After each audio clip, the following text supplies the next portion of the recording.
In this example, we are given a circuit in the phasor domain that is already transformed, and we're being asked to compute V0 in here. Of course, we can use any circuit analysis technique to compute what this V0 is, but in this video, I'll cover or I'll find the solution using source transformation. And just as a quick reminder, a source transformation applied to a voltage source in series with a resistor. Now we're talking impedances instead of resistors. So we have in here a voltage source that is a sinusoidal transformed into phasor in series with a impedance. And we say that we can transform it to a current source in parallel with the same impedance Z of S in here. And of course, this current source here is phasor, so in the time domain, it will be a sinusoidal.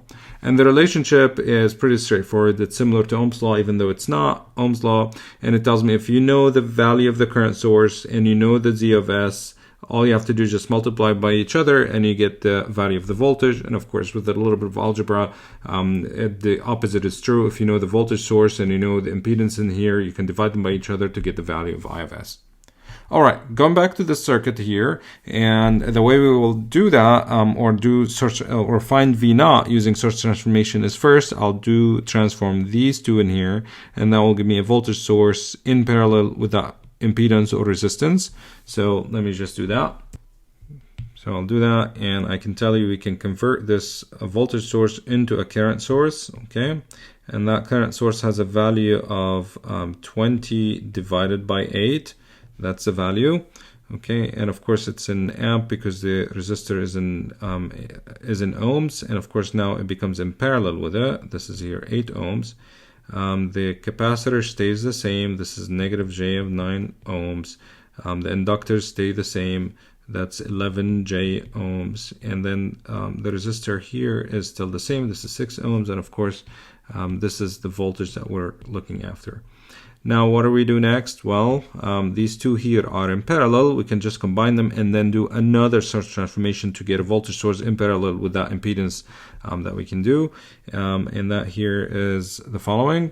Let me just figure out what 20 divided by 8 is simply 2.5. So let me just write this here as 2.5 amps. Of course, I mean, the angle here is 0 degrees, by the way. So I can just rewrite this here as equals 2.5, and the angle is 0, and this is basically in amps. Now, what I will do is I'll convert it back to a voltage source, and that voltage source in series, okay? And now we have it as, it's not a resistor anymore, it's an impedance, and then we have the inductor in here, and then we have that here. This is 6 ohms, this is 11 J ohms, and this is here is the voltage I'm looking for. Now what we have to do is just figure out what the value of this impedance. This is straightforward, 8 in parallel with the negative 9J. Okay, so all we have to do is just figure out what is that equal to, and then of course this one here is simply the current, which is 2.5 times that value that we're going to get. So let me just compute that value. And we can do that, and this answer has been 4.468 something. So let's do 4.47 minus, and I'll do 3.97 J. These are approximate; they're not exact. And of course, this here is all we have to do is just multiply 2.5 times this number, and what we get is the following. I'm just doing that here on my calculator, and what we get is I think it will be 14.95, and the angle would be negative 41.63 degrees. Okay. And now what do we do to find V0? Well, we can apply, we can of course combine or do something, but it's the easiest thing is probably voltage division. So voltage division tells me V0 is simply 14.95, and the angle is negative 41.63 times 6 divided by 6 plus 11J plus 4.47 minus 3.97J, and that answer will be